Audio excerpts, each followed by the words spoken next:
Hola, en este caso vamos a ver el típico ejercicio de determinar si un número es par o impar. Este ejercicio viene dado pues, normalmente porque nos enseñan a usar el operador módulo.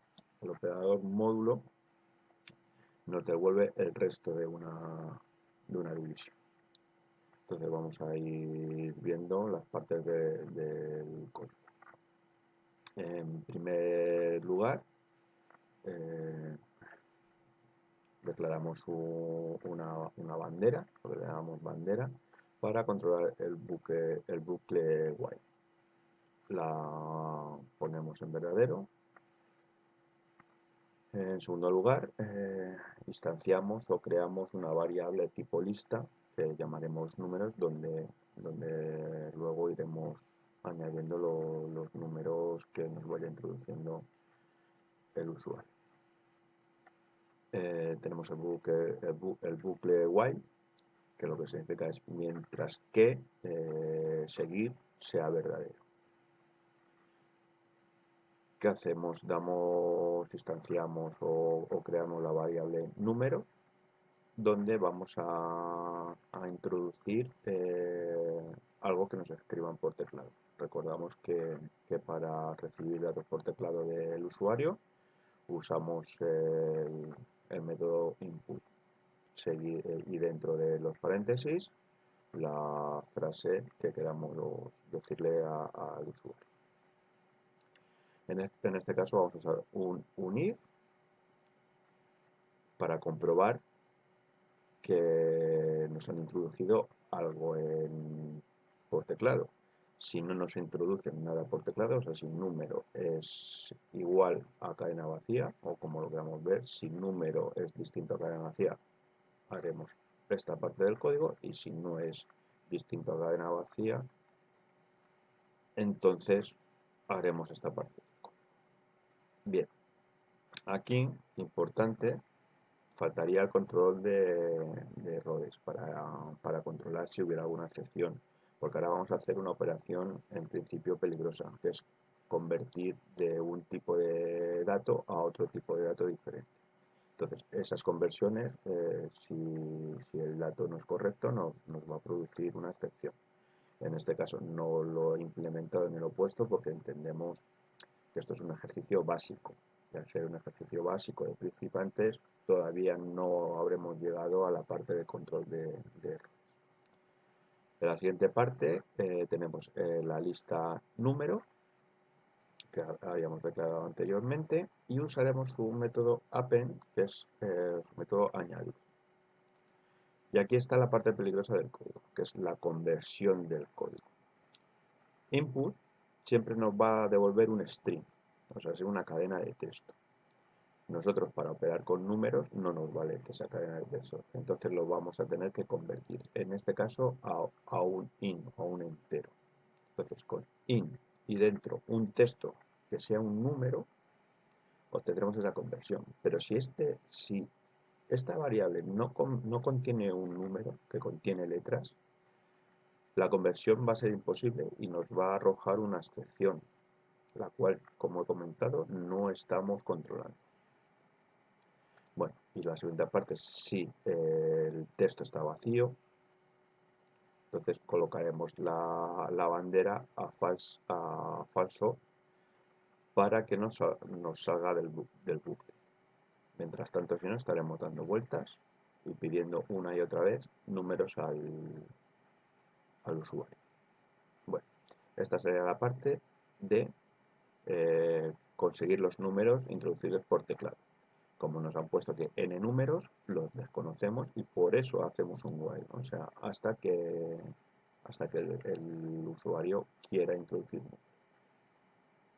Bueno, aquí tenemos la segunda parte del código, del ejercicio, que es realmente determinar si el número es par o el número es impar. Para ello voy a crear una lista que llamo par y una lista que llamo impar, para ir almacenando los números pares en una y los números pares en otra.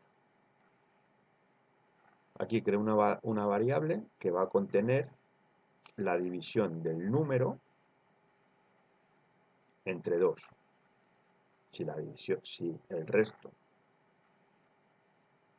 es 0, entonces es par. Porque si un número es divisible entre 2, es par. Y si el resto no es 0, entonces será impar. Podríamos poner directamente esta operación aquí, sustituyendo esta variable. Lo he hecho así para que veamos cuáles son las operaciones y podamos analizar qué es lo que contiene las variables.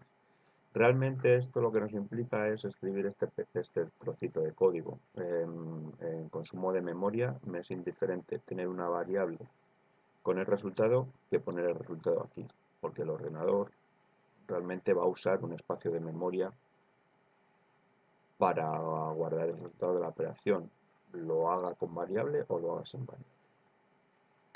Y bueno, y aquí nuevamente, si el resto es igual a 0, uso el método añadir de lista para añadir el número en cuestión. Y si no es igual a 0, entonces lo añadimos a la lista. ¿Vale? Aquí iremos viendo cómo en cada vuelta del bucle n adquiere uno de los valores de la lista. Y bueno, y aquí he usado varias formas del print para que las vayamos viendo y las tengamos en cuenta, que podemos usar varias formas para mostrar los resultados. Tenemos un print, imprimir por pantalla, una frase, y luego vemos que tenemos aquí un n igual a 0. Este parámetro que acepta print, lo que nos quiere decir es que cuando acabe, en lugar de hacer un salto de línea que es por defecto, va a poner un espacio en blanco. A continuación tenemos un print que va a imprimir a continuación de esta frase, ya que le hemos dado que cuando acabe imprima un espacio en blanco en lugar de un salto de línea. Y aquí tenemos una notación curiosa que vemos poco y que lo que sirve es para iterar sobre una lista o un elemento o un objeto iterable. O sea, aquí podría ser una lista, podría ser una tupla. Y también he añadido este parámetro, que es el de separador. Esto es algo parecido al en, pero lo único que dice que en cada parte de la lista que vamos a ver, introduzca una coma en medio. Espero que esto quede claro. Con el asterisco vamos a iterar, o sea, vamos a dar vueltas. Y con el set, cada vuelta que damos, vamos a introducir una coma. La otra forma que he decidido poner es con la función f. La función f lo que nos va a permitir es hacer una escritura un poco más natural. Así es que vamos a poner la frase y lo que queramos que imprima entre corchetes. Así será una impresión un poco más natural al escribir los prints. Vale, en este caso no he puesto el asterisco y vamos a ver la forma que tiene Python de enseñarnos una lista, que va a ser básicamente poner corchetes antes y después de los números. A mí particularmente para depurar me parece correcto, pero no así para enseñarle los datos a un usuario. Para enseñarle los datos a un usuario me parece más correcto el uso del asterisco, o incluso montar un for y ir iterando y ir imprimiendo cada vuelta cada elemento de la lista. Bueno, vamos a ver el código. He introducido un punto de interrupción en la línea 21 para analizar qué va adquiriendo la variable n y ver en cada momento cuál es el resultado de la operación con el módulo. Bueno, aquí he puesto n, por convención se suele usar i, también podemos poner cualquier otro nombre de variable, número, bueno, lo que queramos. Ejecutamos el programa.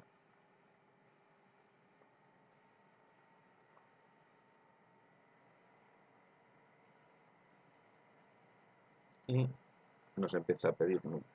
En este caso, pues vamos a ponerle el 2, el 4, el 11, el 13, el 22. ¿Hasta cuándo? Pues hasta que yo aquí pulse Enter sin introducir ningún número. Vale. Entonces, ahora ya hemos pasado a la parte del for, a determinar si es par o impar. En este caso, n ya vale la primera posición de la lista que hemos creado. Ponemos aquí, n igual a 2, ya que la primera posición de la lista es 2. El resto todavía no lo tenemos aquí porque no hemos pasado. Así que hacemos un punto de ejecución y vemos que resto vale a 0, porque 2 partido o módulo entre 2, el resto es 0.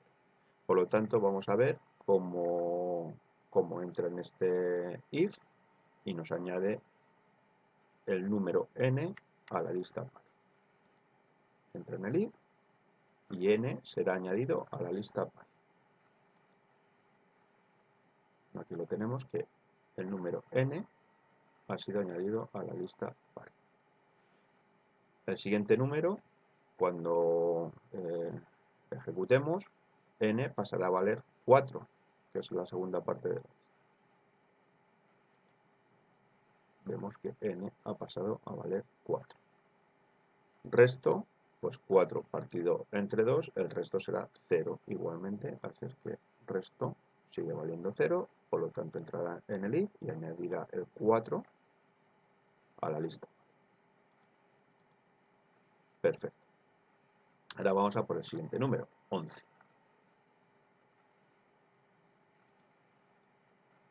Como vemos, n vale 11. En este caso, n partido 2, el resto no será 0, ya que es un número impar, tendremos decimales. Vemos que el resto vale 1. Por lo tanto, ¿es resto igual a 0? No. Entraremos en el if y añadiremos n a la lista de impares. Y así sucesivamente, n adquiere el valor de 13, que es el siguiente número.